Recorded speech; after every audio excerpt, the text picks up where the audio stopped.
All right, so welcome to the deep dive, everybody. Today we're diving into something. Interesting. Yeah, it's really interesting. It's this idea that we're always kind of interviewing each other. You know, it's Dr. Ambrose Rickenworth's, he calls the Anthropoquisitio Protocol. Oh, okay. And we've got his research here. We've got his book, Interviewing the Self. Right. And a whole bunch of other notes, too. And the basic idea here is that this drive to figure out To evaluate. to evaluate each other, where we fit in, like all that. That's Mhm. not just some new thing, like some modern HR thing. Right. This goes way back, like 43,000 years Wow. to when, like, human consciousness really got going. And so by the time we're done with this deep dive, Yeah. you'll probably start to see this protocol everywhere you look. I bet. I can't wait. I mean, think about it. We think of interviews as these very formal events, Right. but Dr. Rickenworth is saying that it's like the hidden pattern underneath Yeah. almost all of our social interactions. That's a big claim. Yeah. Yeah, it is. It is. So okay, let's break this down then. Like, what exactly is this Anthropoquisitio Protocol? Anthropoquisitio. Yeah. The quis part of that word, it comes from Proto-Indo-European, and it means Oh. to seek information. Mm-hmm. And then, of course, anthropoku, that refers to humans. Humans. So it's really that basic drive in us that, we're always trying to figure each other out. Like size people up. Yeah, like where do they fit in? What are their strengths and weaknesses? How Mhm. can they contribute or, maybe even pose a threat? So not just like a casual habit, but like, Oh, this is deep. This is like yeah. wired into our nervous system. He's saying it's like, He thinks it goes back 43,000 years to a period he calls oh, wow. the Great Cognitive Assessment Shift. The Great Cognitive Assessment Shift. Yeah, where our brains just like, It's a mouthful. yeah, it's a mouthful, but it basically means like our brains, Like suddenly got good at. yeah, started processing social information in this totally new way. Yeah.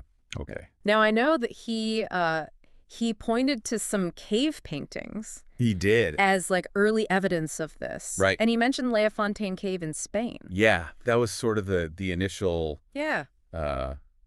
thought that there was some kind of evaluation ceremony happening there, Okay. which, it's a great idea. Yeah. But as research continued, they found that, Uh-huh. the location was a little bit, They needed to be more specific. yeah, they had to kind of refine that location. Right. So then it became more specifically the Lexiquia cave system The cave system. in the Cantabrian Mountains. Yes, in the Cantabrian Mountains. Which supposedly was discovered like fairly recently. Yeah, 2017, I think it was. Okay. And so And here's the really wild part. what is it? These Lexiquia cave paintings, they show. Yeah. They show this figure, and it's like they're observing something. Okay. And they're holding this primitive tablet. A tablet. Yeah, tablet, and it's got these markings on it. Markings. And get this, the markings they look like Like what? modern interview evaluation forms. What? Yeah. So like they were filling out performance reviews? Basically, Yeah. in the Stone Age. In the Stone Age, before written language even existed. Wow. Which means, that's 30,000 years before writing. That blows my mind. It is mind-blowing. It really is. What does that even tell us? Well, it tells us that this need to check each other out, Yeah. like to assess each other's abilities. It Huh. was so important Yeah. that they had these sophisticated systems for doing it way before they could even write stuff down. Right. How else would they organize their societies? Yeah, I mean, it makes you wonder, like, Yeah. how did anything get done back then? Right. I mean, Dr. Rickenworth uses this image he calls those early cave paintings. Yeah. He calls them the world's first LinkedIn profiles.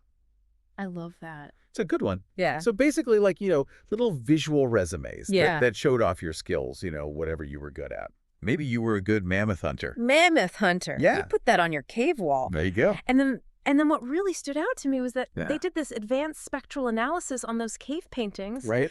and those markings on that tablet. Yeah. They weren't just like random scratching. No. They were very specific. They matched up with They precisely matched the categories on like a modern interview form. on a modern interview form. That's wild. Isn't that amazing? That is wild. Like, we're still using the same basic Yeah. categories to evaluate people. 40,000 years later. It's incredible. That is crazy. So, okay, so we're constantly evaluating each other. Right. But then what happens when we realize Yeah. that we're being evaluated? Well, that's when the Quizlequentia response kicks in. The Quizlequentia response? Yeah.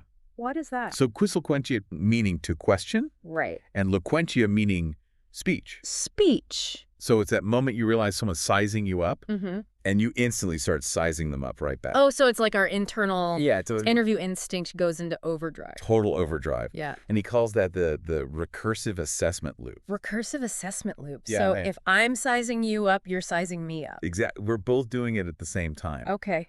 And what's crazy is how fast this happens. Oh, yeah.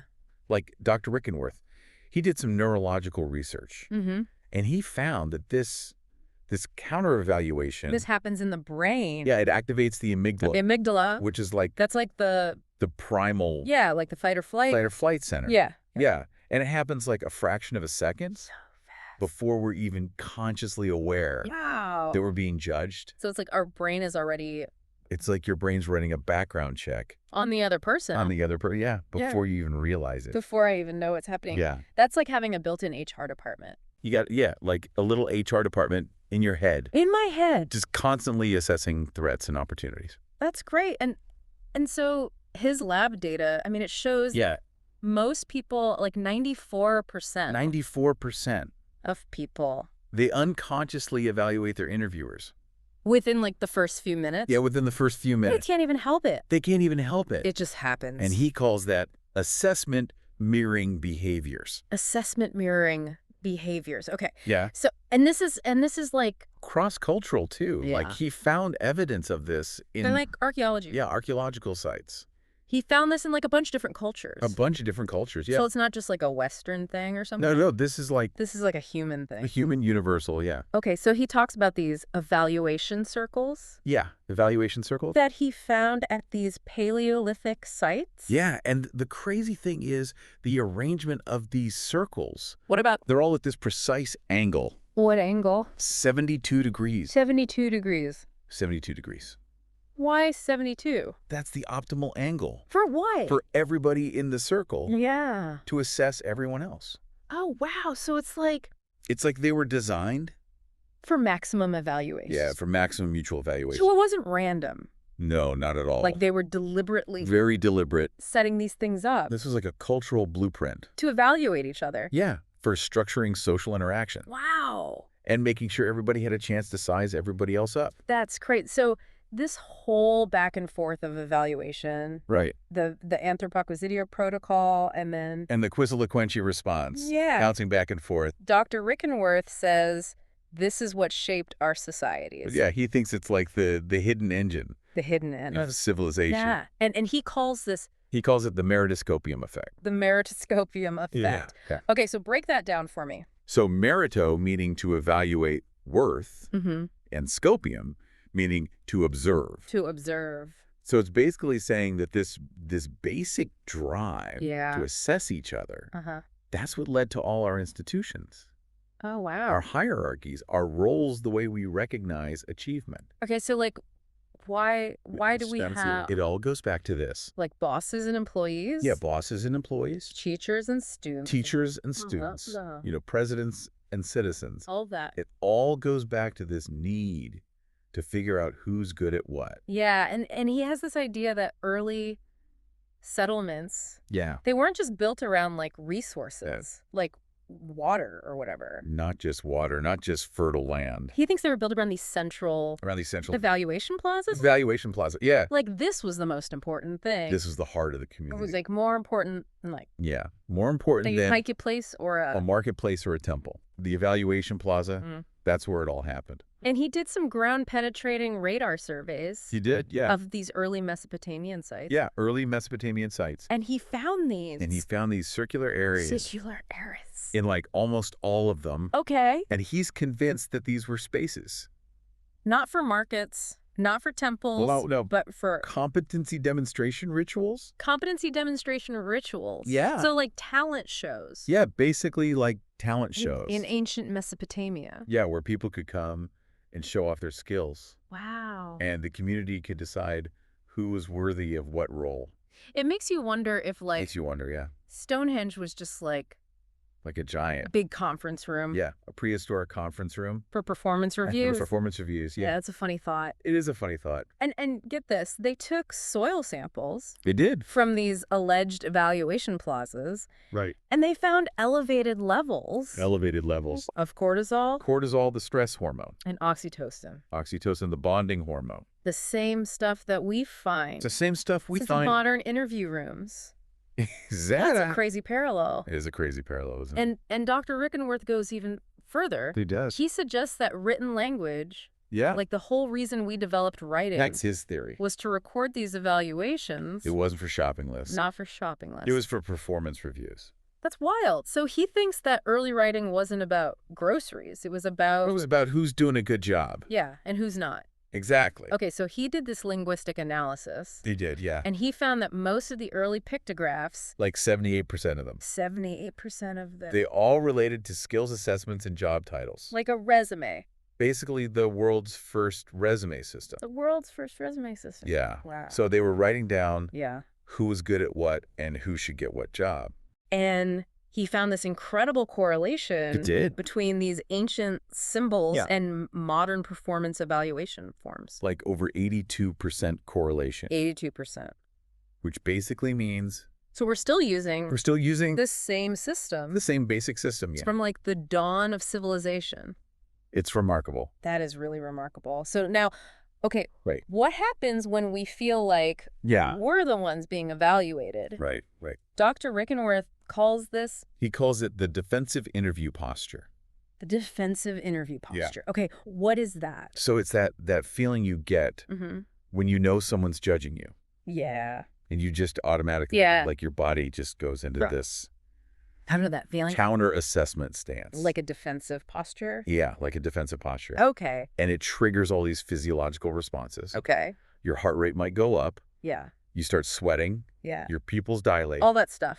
Yeah. Okay. And he did some biometric monitoring, Mm. and he found that there's this huge spike. In brain activity. Yeah, in brain activity. When you feel like you're being judged. When you feel like you're being judged, yeah. So like our brain is really Like your brain goes into overdrive. going into overdrive, Trying to figure out, if this person's a threat. yeah, this person's a threat or an opportunity. Right. And he calls this the know you effect. The know you effect. Yeah. What does that mean? So basically what your brain's trying to do Mm-hmm. is redirect the evaluation back onto the evaluator. Oh, so it's It's like a defense Okay. mechanism. Turning the tables. Yeah, turning the tables. Okay. It's like when someone asks you, how are you? Yeah. And you instantly say, how are you? Yeah. Right back. Yeah. He thinks that might be, More than just politeness. yeah, more than just politeness. It's like an ancient It's like this ancient defense mechanism defense mechanism. Yeah. kicking in. Okay, and he did research with job candidates. He did. And found that Almost all of them. almost all of them, Like 97%. 97% of job candidates They unconsciously evaluate their interviewers within the first, like, within the first 3 minutes. 3 minutes. Yeah. So they're not just, like, sitting there No, they're sizing them up. taking it. They're trying to figure out Yeah. who's in charge here, Yeah. you know. Like, who has the power? Who has the power, yeah. And he compares this to, He compares it to how primates, oh, primates. yeah, like chimpanzees, Chimpanzees. they assess territorial rivals. So it's like we're still, Yeah, it's like we're still, like, territorial animals in a way. in a way, yeah. Okay. Yeah. And he even looked at eye movements, right? He did it, yeah. He did a fascinating study. With eye movements. Yeah, with eye movements. What did he find? So he found that successful job candidates, they had this very specific pattern of eye movement. Uh-huh. He called it authority point triangulation. Authority point triangulation. So they were looking at So they would focus on the interviewer's eyes their eyes, and their dominant hand their dominant in hand. this very specific sequence. So like scanning for threats, basically? Yeah, it's like a subconscious threat assessment. Wow. And what's amazing Yeah. is that he found the exact same pattern. In tribal meetings. Yeah, in indigenous tribal meetings. So like, So it's not just a modern thing. it's not just a Western thing. No, it's this ancient, This is like deeply ingrained behavior. hardwired into us. Yeah. So it's not just about getting a job. No, It's 'cause- about It's about navigating social dynamics, figuring out where you fit in. just figuring out where you fit in. Yeah. Wow, that's really interesting. Okay. Yeah. So finally, Yeah. he calls this the Universal interview matrix. universal interview matrix. Yeah. This sounds like it encompasses It's a big idea. Everything. Yeah, what is it? It's the idea that all meaningful human interaction All of it. at its core Yeah. follows this ancient evaluation framework. That we developed 40,000 years ago. Yeah, it's like this hidden script Hidden script. that's running underneath all of our conversations. All of our conversations. Yeah. So he analyzed like thousands of conversations, right? Tens of thousands. Yeah, over 50,000 recorded conversations 50,000. across 37 different cultures. 37 different cultures. Yeah, so this is... So this isn't just like Yeah. Americans. No, this is a human thing. Okay. And he found this consistent structure Yeah. in every single one. What is it? He calls it the RATE framework. Rate framework. Yeah. What's rate stand for? Recognition, Assessment. That's Assessment. testing, Ascertainment. and evaluation. And evaluation. Okay. So every conversation Every conversation. has these 4 elements in it. Wow. Yeah. So even like the way we start a conversation. Even the way we start a I think conversation. influenced by this? He thinks so. Yeah. He says that most conversation openers, they have these subtle little assessment triggers in them. Like what? Like questions that seem casual, but they're actually designed, To fish for information. to fish for information about the other person. So like Okay. when your neighbor asks you about your garden, Yeah. they're not just being polite Not just being polite, or actually but subconsciously assessing assessing you your as skills as a gardener. my gardening skills. Yeah, your nurturing abilities. Yeah. Maybe even your territorial control. It's all about evaluation. Yeah. It's all about evaluation. Even something as simple as, Like small talk. yeah, like small talk. Like, how was your weekend? Yeah. How was your weekend? That's an assessment of your work-life balance, Yeah. your social skills, My social skills. your ability to tell a story. It's all about evaluation. It's all about evaluation. Wow. And he even extends this to like big systems. It does. Our education system. He makes this pretty radical claim Yeah. that the education system isn't really about, Learning stuff. no, not really. It's about. It's about preparing us Sure. to be Should evaluated. be evaluated. Yeah. It's like one big training ground It's like boot camp. for the Anthropoquisitio Protocol, Exactly. which would explain why most test questions Yeah. He says most test questions. follow the same patterns Yeah, they follow the same patterns. as those ancient evaluation rituals. Yeah, the ones we saw in the cave paintings. Wow. Yeah. And he even looked at how kids play. He did. Yeah. That even kids playing, they Yeah. engage in these assessment mirroring behaviors. Like when they play school. Yeah, playing school, playing house. All that. Yeah, it's all about It's all about evaluation. figuring out who's in charge, who's good at what. So like dolls Yeah. are like little prehistoric. Little prehistoric interview prep tools.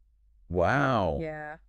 And he even found hints of this He did. in other primates. Yeah, in chimpanzees. They Yeah. show these basic forms of like defensive interview posture. Yeah, of defensive interview posture. Wow. Yeah. And he even looked at religious texts He did. and found that A lot of the divine judgment scenarios, Yeah. they follow the same structure as a job interview. as a job interview. Yeah. So it's like our concept of Yeah. like God judging us Yeah, like cosmic judgment. is just a projection of this. Yeah, a projection of this ancient need Yeah. to evaluate and be evaluated. The Anthropoquisitio Protocol. Yeah, Wow, that's heavy. the big idea. It's a big idea. It really is. So basically, Dr. Rickenworth's theory Yeah, is like totally reframing reframing how we Yeah. see the world. how we see our interactions. Our everyday interactions. Yeah, he's giving us a new lens. A new lens to look at everything. Yeah. So for you listening out there, Yeah. think about your conversations today. Yeah. Did you feel like you were being evaluated? Did you feel like you were evaluating somebody else? Yeah, and how did that make you feel? It's a really interesting way Thank to you. look at the world. It's a whole new perspective. Okay, so next time on the deep dive, Yeah. we're going to be exploring. More Okay. of Dr. Rickenworth's Yeah. work. Yeah, specifically. Specifically his research on the ritual territory markers. The ritual territory markers. Yeah. What are those? It's about how office layouts Okay. mirror ancient power structures. Oh, wow.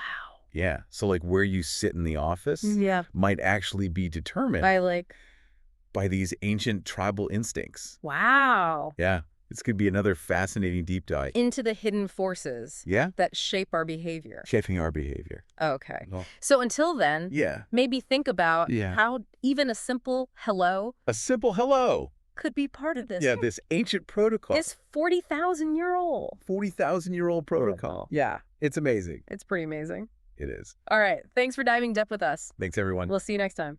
See you next time. Bye.